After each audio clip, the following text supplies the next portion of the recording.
സുഹൃത്തുക്കളെ, വേദന നിറഞ്ഞ ഒരു വാർത്ത നിങ്ങളെ അറിയിക്കാൻ വേണ്ടിയിട്ടാണ് ഞാനിപ്പോൾ ഇവിടെ ഇരിക്കുന്നത്. അതായത് നമ്മളെ നമ്മളേറെ ചിന്തിക്കുകയും ചിരിപ്പിക്കുകയും ചെയ്ത നടൻ ശ്രീനിവാസൻ ഇനി മുതൽ നമ്മളോടൊപ്പം ഇല്ല. തൃപ്പൂണിത്തുറയിലെ ആശുപത്രിയിൽ അല്പനിമിഷങ്ങൾക്ക് മുമ്പ് അദ്ദേഹം ഈ ലോകത്തോട് വിട പറഞ്ഞുകൊണ്ട് മറ്റൊരു ലോകത്തേക്ക് പോയിരിക്കുകയാണ്. നിങ്ങൾക്കറിയാവുന്നതുപോലെ അദ്ദേഹത്തിന് 69 വയസ്സായിരുന്നു. ഏറെയധികം അസ്കിതകൾ അദ്ദേഹത്തിനുണ്ടായിരുന്നു. പ്രായത്തിൽ കവിഞ്ഞ അസ്കിതകളുണ്ടായിരുന്നു. ഞാനിന്നിപ്പോൾ ഈ കറുത്ത ഷർട്ട് എടുത്തിട്ടത് വളരെ യാദൃച്ഛികമായിട്ട് രാവിലെ അങ്ങനെ അങ്ങ് എടുത്തിട്ടെന്നേ ഉള്ളൂ. അപ്പോൾ ആ കറുത്ത ഷർട്ടിനെ അന്വർത്ഥമാക്കുന്ന ഒരു വാർത്ത യാദൃച്ഛികമായിട്ടാണ് വായിക്കേണ്ടി വന്നത്. വളരെയധികം ദുഃഖമുണ്ട്. എനിക്കറിയാം, മലയാളികളായ പ്രേക്ഷകരിൽ വളരെ ഒരു വിഭാഗം ആൾക്കാർ ശ്രീനിവാസൻ്റെ സിനിമകൾ കണ്ട് വളരെയധികം ആസ്വദിക്കുകയും ഹൃദയത്തിൽ പേറി നടക്കുന്നവരുമാണ്. അതുകൊണ്ട് അവർക്കൊക്കെ ഹൃദയം പൊട്ടുന്ന ആ വേദന ഈ നിമിഷത്തിൽ ഉണ്ടാവുക സ്വാഭാവികമാണ്. അതിൽ ഒരാളാണ് ഞാനും. ഈ ഷർട്ട് എന്നെ ഒരു പക്ഷേ ദൈവം ധരിപ്പിച്ചതാവാം. വരാൻ പോകുന്ന നിമിത്തത്തിന് ഈ മരിക്കുന്ന നിമിഷങ്ങൾക്ക് മുമ്പ് തന്നെ അണിഞ്ഞു പോയതാണ് ഈ ഷർട്ട്. അത് ഒരു പക്ഷേ എന്തോ ഒരു നിമിത്തമായിരിക്കാം. എന്തായാലും ശ്രീനിവാസനുമായിട്ട് വളരെയധികം ഒരു ആരാധനയോടുകൂടി ശ്രീനിവാസൻ്റെ സിനിമകൾ കാണുകയും കേൾക്കുകയും ഒക്കെ ചെയ്ത നിങ്ങളിൽ ഒരാളാണ് ഞാനും. ദീർഘനാളായി അസുഖബാധിതനായി അദ്ദേഹം ഉദയംപേരൂരിലെ വീട്ടിലാണ്, അതായത് എറണാകുളത്തുള്ള ഉദയംപേരൂരിലെ വീട്ടിൽ വിശ്രമത്തിലായിരുന്നു എന്നുള്ള കാര്യം നമ്മൾക്കറിയാം. പെട്ടെന്ന് അസുഖം മൂർച്ഛിച്ച് മരണത്തിൻ്റെ ലോകത്തിലേക്ക് അദ്ദേഹം പോവുകയായിരുന്നു. 1956 ഏപ്രിൽ 4 കൂത്തുപറമ്പ് പാട്യത്താണ് അദ്ദേഹം ജനിച്ചത്. സിനിമാ രംഗത്തേക്ക് ശ്രീനിവാസൻ പ്രവേശിക്കുന്നത് അഭിനയ ഡിപ്ലോമ കഴിഞ്ഞതിന് ശേഷം, അല്ല വെറുതെ എടുത്തിയാടുകയല്ല, ഫിലിം ഇൻസ്റ്റിറ്റ്യൂട്ടിൽ നിന്നുള്ള ആക്ടിങ്ങിനുള്ള ഡിപ്ലോമ എടുത്ത ശേഷമാണ് 1976 P.A. ബക്കർ സംവിധാനം ചെയ്ത മണിമുഴക്കത്തിലൂടെയായിരുന്നു അദ്ദേഹത്തിൻ്റെ മലയാള സിനിമയിലേക്കുള്ള മണിമുഴക്കം. ഒരു മികച്ച ഡബ്ബിംഗ് ആർട്ടിസ്റ്റ് കൂടിയായിരുന്നു അദ്ദേഹം എന്നുള്ളതാണ്. കൊതിച്ചതും വിധിച്ചതും കൊതിച്ചതും എന്നുള്ള സിനിമ, അതുപോലെ തന്നെ വിൽക്കാനുണ്ട് സ്വപ്നങ്ങൾ, ഒരു മാടപ്പിറാവിൻ്റെ കഥ, KG ജോർജിൻ്റെ മേള പ്രസിദ്ധമായൊരു ചിത്രമാണ് എന്നീ ചിത്രം, ഒരു ആർട്ട് ഫിലിമാണ്. എന്നീ ചിത്രങ്ങളിൽ മമ്മൂട്ടിക്ക് വേണ്ടിയും ഒരു മുത്തശ്ശിക്കഥ എന്ന ചിത്രത്തിൽ തമിഴ് നടൻ ത്യാഗരാജന് വേണ്ടിയും ശബ്ദം നൽകിയിട്ടുണ്ട്. അദ്ദേഹത്തിൻ്റെ ശബ്ദത്തിൻ്റെ ആ മണിമുഴക്കം നമ്മൾ ആ സിനിമകളിലൂടെയൊക്കെ കേട്ടിട്ടുണ്ട്. അതുപോലെ തന്നെ പല്ലാങ്കുഴൽ എന്ന ചിത്രത്തിന് നായകനായിട്ട് അഭിനയിച്ചു. ആ സിനിമ പക്ഷേ വലുതായിട്ട് നല്ല പാട്ടുകളൊക്കെ ഉള്ളൊരു സിനിമയായിരുന്നു പല്ലാങ്കുഴൽ എന്ന് പറഞ്ഞാൽ ഒരുതരം കളിയാണ്. ഈ പകിട എന്നൊക്കെ പറയുന്ന ഒരു കളിയാണ്. ആ സിനിമ വലുതായിട്ടൊന്നും ഉപയോഗിച്ചിട്ടില്ല. പക്ഷെ നല്ല ഏതു നാട്ടിലാണോ എന്ന് തുടങ്ങുന്ന ഒരു പാട്ടുണ്ടല്ലോ, രാജകുമാരി ഉണ്ടായിരുന്നു എന്ന് പറയുന്ന നല്ല ഈണമുള്ള പാട്ട്. ആ പാട്ടൊക്കെ ആ ചിത്രത്തിലെയാണ്. ആ സിനിമ റിലീസ് ചെയ്തു എന്ന് പോലും സംശയം. പാട്ടുകൾ റിലീസായിട്ടുണ്ട്. പാട്ടുകൾ വളരെ കൗതുകകരമായിട്ടുള്ള ഗാനങ്ങളാണ്. എനിക്ക് തോന്നുന്ന ഏറ്റുമാനൂർ ശ്രീകുമാർ എന്ന് പറയുന്ന ഗാനരചയിതാവ് തന്നെയാണ് അതിൻ്റെ സംവിധായകൻ.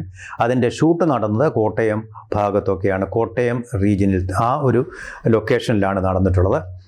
അതുപോലെ തന്നെ നല്ല സുന്ദരമായ ശബ്ദത്തിൻ്റെ ഉടമയായ സാംബശിവന് വേണ്ടി ഇദ്ദേഹം ഡബ് ചെയ്തു. സാംബശിവൻ്റെ ശബ്ദം കേരളത്തിൽ എല്ലാവർക്കും സുപരിചിതമാണ്. മനോഹരമായ ശബ്ദമാണ്. ആ ശബ്ദം സാംബശിവൻ അഭിനയിച്ച സിനിമയാണ് ഈ പല്ലാങ്കുഴി. ആ പല്ലാങ്കുഴിയിൽ സാംബശിവന് വേണ്ടി ഇദ്ദേഹം അനുകരിച്ചു. അപ്പോൾ അത്രമാത്രം നല്ലൊരു ശബ്ദത്തിൻ്റെ ഉടമയായിരുന്നു യുവായിരുന്നപ്പോൾ ശ്രീനിവാസൻ എന്നുള്ളതാണ്. കുറച്ച് വർഷങ്ങൾക്ക് ശേഷം 1984 ഓടരുതമ്മ വാളറിയാം എന്ന സിനിമയ്ക്ക് കഥ എഴുതി. പിന്നീട് തിരക്കഥാകൃത്തായും നടനായും മലയാള സിനിമയിൽ നിറഞ്ഞു നിന്നു അദ്ദേഹം. ജീവിതത്തെ അതിൻ്റെ സമഗ്രതയിൽ അനുഭവിക്കുകയും ആ അനുഭവങ്ങളോട് ക്രിയാത്മകമായി പ്രതികരിക്കുകയും അവയുടെ പ്രേരണയാൽ തൻ്റെ കലാസൃഷ്ടിയെ മൂർത്തമാക്കുകയുമായിരുന്നു ശ്രീനിവാസൻ ചെയ്തതെന്നാണ് വിമർശകർ അല്ലെങ്കിൽ നിരൂപകർ പറയുന്നത്. കൈപ്പേറിയ ബാല്യവും തിക്തമായ ജീവിതാനുഭവങ്ങളുമുള്ള എല്ലാവരും ജീവിതത്തിൻ്റെ അർത്ഥം അന്വേഷിക്കാൻ മെനക്കെടണമെന്നില്ല. എന്നാൽ ജീവിതത്തിൻ്റെ കഴിഞ്ഞുപോയതും ദൈനംദിന അനുഭവവേദ്യവുമായതുമായ പല രസങ്ങളിലും ജീവിത യാഥാർത്ഥ്യങ്ങളുടെ നൈരന്തര്യത്തിൻ്റെ ഉള്ളിലേക്ക് ഇറങ്ങിച്ചെന്ന് ജീവിതത്തിൻ്റെ ഉപ്പിനെ, സത്യത്തെ, കണ്ണീരിനെ തൊട്ടുകാണിക്കാനുള്ള എളിയ ശ്രമം. ആ ശ്രമമെങ്കിലും നടത്തുന്നത് നല്ല ലക്ഷ്യങ്ങൾക്ക് വേണ്ടിയായിരുന്നു. അത് പ്രതീക്ഷയുടെ പുതുനാമ്പുകൾ പകരുന്നുണ്ട്. ശ്രീനിവാസൻ തൻ്റെ സിനിമകളിലൂടെ ഇതാണ് ശ്രമിച്ചിട്ടുള്ളതാണെന്ന് നിരൂപകർ എക്കാലവും അഭിപ്രായപ്പെട്ടിട്ടുള്ളത്. ആരും അതിന് നെഗറ്റീവായിട്ടുള്ളൊരു വിമർശനം അധികമൊന്നും അദ്ദേഹത്തിൻ്റെ സിനിമയ്ക്ക് കണ്ടിട്ടില്ലെന്നുള്ളതാണ് ഒരു സത്യം. ജീവിതാനുഭവങ്ങളുടെ അലകടലിൽ നിന്ന് തിരയടിക്കുമ്പോഴാണ് ശ്രീനിവാസൻ്റെ ചിരികൾക്ക് ജീവൻ ഉണ്ടാവുന്നത്. സന്ദേശം എന്നുള്ള സിനിമ തന്നെ എത്ര മഹത്തായ ഒരു സന്ദേശമാണ് അദ്ദേഹം കേരളത്തിന് നൽകുന്നത്. പ്രത്യേകിച്ച് ശ്രീനിവാസനിൽ ചിരിയല്ലാത്ത സംഭാഷണങ്ങളിൽ എല്ലാം ചിരിയോടുകൂടിയാണ് അദ്ദേഹം പറയുന്നത്. ചിരിയിൽ പൊതിഞ്ഞ, മധുരത്തിൽ പൊതിഞ്ഞ കയ്പ്പാണ് അദ്ദേഹത്തിൻ്റെ. ഹോമിയോ ഗുളിക പോലെയാണ്.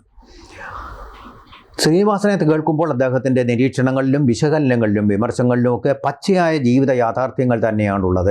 ജീവിതത്തിലും സന്ദേശത്തിലും അത് തന്നെയാണുള്ളത്. അല്പം രാഷ്ട്രീയം കൂടി ഉണ്ടെന്ന് മാത്രമേ ഉള്ളൂ. പൊഴിഞ്ഞു വീഴുന്ന ചിരിക്കുടന്നകളുടെ ഉള്ളിലേക്ക് കാതോർക്കുമ്പോൾ പിന്നിട്ട വഴികളിൽ പെയ്തിറങ്ങിയ സങ്കട പെരുമഴയ്ക്ക് ശേഷമുള്ള മരപ്പെയ്ത്ത് കേൾക്കാം. അറിയാതെ തിരക്കഥാകൃത്താവുകയും അറിഞ്ഞ് സംവിധായകനാവുകയും അറിഞ്ഞ് അഭിനയിക്കുകയും ചെയ്ത ശ്രീനിവാസൻ മലയാളിയുടെ സിനിമയ്ക്ക് വലിയ രസം പകർന്ന ഒരാളാണ്. മച്ചകത്തമ്മയെക്കാൽ തൊട്ടു വന്ദിച്ചു മകനെ തുടങ്ങൂ നിൻ യാത്ര എന്ന് പറയുന്ന ശബരിമലയുമായി ബന്ധപ്പെട്ട ആ പാട്ട് തന്നെ എത്ര മനോഹാരിതയും ചാരുതയും അതുപോലെ തന്നെ രസനിഷന്ധിയുമായിട്ടുള്ള ഒരു ജീവിത മുഹൂർത്തമാണ് നമ്മളുടെ മുമ്പിൽ വെച്ചത്. ജനപ്രിയ സിനിമ എന്ന പേരിൽ പുറത്തിറങ്ങുന്ന ചില പടപ്പുകൾ, ആ പടപ്പുകളുടെ മൂല്യബോധത്തെ തന്നെ, ആ പടപ്പുകൾ നമ്മുടെ ജീവിത മൂല്യബോധത്തെ തന്നെ തകർത്ത് കളയാണ്. പൈങ്കിളി സിനിമ, മരം ചുറ്റി പ്രേമം, നിത്യഹരിത നായകൻ, ആ സങ്കല്പങ്ങളെ എല്ലാം തകർത്തെറിഞ്ഞ ഒരു ബ്രഹ്മാസ്ത്രമായിരുന്നു ശ്രീനിവാസൻ്റെ സിനിമ. അത്തരം സിനിമാ ധാരണകളെ പൊളിച്ചെഴുതാനും അപനിർമ്മിക്കാനും, അതെ ശരിക്കും ശ്രീനിവാസൻ സിനിമകളുടെ, അത്തരം സിനിമകളുടെ, പൈങ്കിളി സിനിമകളുടെ ഒരു അപനിർമ്മാതാവ്. ജനപ്രിയ സിനിമകളായിരിക്കാം, അവയുടെ തന്നെ അപനിർമ്മാതാവ്. എങ്ങനെ ജനപ്രിയ സിനിമകൾ, ചിന്തിക്കുകയും ചിരിക്കുകയും ചെയ്യുന്ന സിനിമകൾ സംവിധാനം ചെയ്തുകൊണ്ടും നിർമ്മിച്ചുകൊണ്ടും അതിൽ അഭിനയിച്ചുകൊണ്ടും അദ്ദേഹം വേറൊരു ജനപ്രിയ സിനിമാ ലോകം തീർക്കുകയാണ് ചെയ്തത്. അവയുമായി സംഘർഷത്തിൽ ഏർപ്പെടുകയും ചെയ്തുകൊണ്ട് തൻ്റെ ജനപ്രിയ ബദലുകളിലൂടെ, അതാണ് ബദലുകളെ സൃഷ്ടിച്ചു, ഉത്തരങ്ങൾ പറഞ്ഞു എന്നുള്ളതാണ് ജനപ്രിയ സിനിമകൾക്ക്.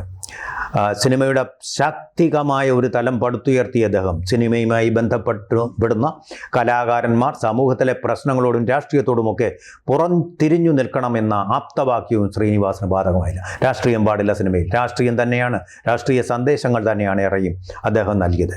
സിനിമയ്ക്കകത്തും പുറത്തുമുള്ള സത്യങ്ങൾ വിളിച്ചു പറയുന്ന സിനിമാ ലോകത്തിലെ ഒരു വ്യത്യസ്തനായിരുന്നു അദ്ദേഹം എന്നുള്ള കാര്യത്തിൽ യാതൊരു വിധമായിട്ടുള്ള സംശയവുമില്ല. അദ്ദേഹത്തിൻ്റെ സിനിമകൾ, പ്രിയപ്പെട്ട സിനിമകൾ, എല്ലാവർക്കും അറിയാവുന്ന സിനിമകൾ തന്നെയാണ്.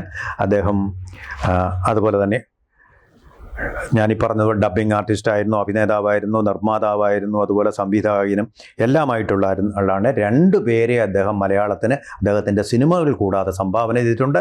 ഒരുപാട് പേരെ ഉണ്ടെങ്കിലും തൻ്റെ രക്തത്തിലൂടെ 2 പേരെ ഈ സിനിമയുടെ അപനിർമ്മാണം തുടർന്ന് നടത്തുവാൻ വേണ്ടി അദ്ദേഹം സൃഷ്ടിച്ചിട്ടുണ്ടെന്ന് തന്നെ പറയാം. ധ്യാൻ ശ്രീനിവാസൻ, വിനീത് ശ്രീനിവാസൻ മലയാള സിനിമയ്ക്ക് അവർ വ്യത്യസ്തമായിട്ടുള്ള രീതികളിൽ, ഒരുപക്ഷെ സമാന്തര രേഖകളിൽ തന്നെ അനർഘമായ സംഭാവനകൾ ഇപ്പോഴും നൽകിക്കൊണ്ടിരിക്കുന്നു. അവരിലൂടെ ശ്രീനിവാസൻ നമ്മുടെ ഇടയിൽ തുടർന്നും ജീവിക്കുമെന്ന് തന്നെ നമുക്ക് പറയേണ്ടിയിരിക്കുന്നു. അദ്ദേഹത്തിൻ്റെ വടക്കു നോക്കി യന്ത്രം എന്നുള്ള സിനിമയിലെ ആ നർമ്മം നമുക്കൊരിക്കലും മറക്കാൻ കഴിയില്ല. അതുപോലെ ചിന്താവിഷ്ടയായി ശ്യാമള, ഈ സിനിമകളിലൂടെ പുതിയൊരു നടിയെയും മലയാളത്തിന് അദ്ദേഹം സംഭാവന ചെയ്യുകയുണ്ടായി.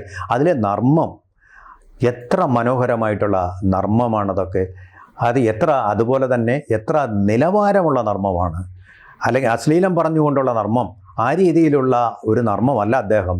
ചിന്തിക്കുന്ന നർമ്മം, നിലവാരമുള്ള വീക്കേൻ്റെ തലത്തിൽ സാഹിത്യത്തിൽ എന്തു നടന്നു അതിൻ്റെ സിനിമയിലെ ഒരു പകർപ്പ് ആയിരുന്നു ശ്രീനിവാസൻ മലയാള സിനിമയ്ക്ക് സംഭാവനയായിട്ട് നൽകിയത് എന്നും നമുക്ക് പറയാം. അതുപോലെ ഈ നായക സങ്കല്പങ്ങൾ, സുന്ദരനായിരിക്കണം, അതികായനായിരിക്കണം, ആറടിപ്പൊക്കം ഉണ്ടായിരിക്കണം, അതുപോലെ തന്നെ എന്നും ജിമ്മിൽ പോകുന്ന ആളായിരിക്കണം എന്നൊക്കെയുള്ള സങ്കല്പങ്ങളെ കടപുഴക്കിയെറിഞ്ഞ ഒരു നടനും കൂടിയായിരുന്നു.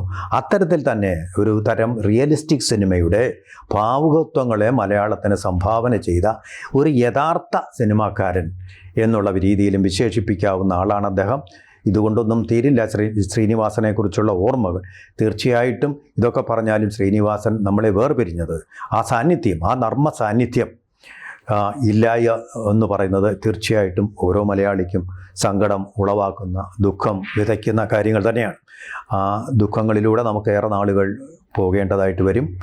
കാലം മാറ്റാത്ത മുറിവുകളില്ല എന്ന് പറയുന്നത് കാലം മാറ്റാത്ത ദുഃഖങ്ങളുമില്ല. ഏറെക്കാലം കൊണ്ട് മാത്രമേ, ഏറെക്കാലമെടുക്കും ഈ ദുഃഖം നമ്മളിൽ നിന്ന് മാറാൻ. പക്ഷേ അനശ്വരമായി അഭ്രപാളികളിലൂടെ അദ്ദേഹം ജീവിക്കും. അദ്ദേഹം നൽകുന്ന സന്ദേശങ്ങൾ നമ്മുടെ ഹൃദയത്തിൽ, നമ്മുടെ മസ്തിഷ്കത്തിൽ എല്ലാം സജീവ സാന്നിധ്യമായിട്ട് തന്നെ ഉണ്ടാവും എന്ന് കരുതുന്നതിൽ, എന്ന് വിശ്വസിക്കുന്നതിലും പറയുന്നതിലും ഒരു വിധമായിട്ടുള്ള തെറ്റും ഇല്ല. ABC ന്യൂസിനും മലയാളത്തിൽ മാത്രമല്ല സംസാരിക്കാൻ അറിയാവുന്നത്, പറയാൻ അറിയാവുന്നതും. അതിന് ഹിന്ദിയും കൂടി ഉണ്ട്. ഒരു ABC ഹിന്ദി ന്യൂസ് ചാനലുണ്ട്, ABC ഹിന്ദി ന്യൂസ്. അത് കാണുക. ദേശീയമായിട്ടുള്ള കാര്യങ്ങൾ അതിലൂടെ കൂടുതൽ ആഴത്തിൽ മനസ്സിലാക്കാൻ നിങ്ങൾക്ക് സാധിക്കും. ABC Hindi news. കൂടുതൽ വാർത്തകളും വിശേഷങ്ങളും നിങ്ങളിലേക്ക് എത്താൻ ABC മലയാളം സബ്സ്ക്രൈബ് ചെയ്യുക, ബെൽ ബട്ടണും അമർത്തുക.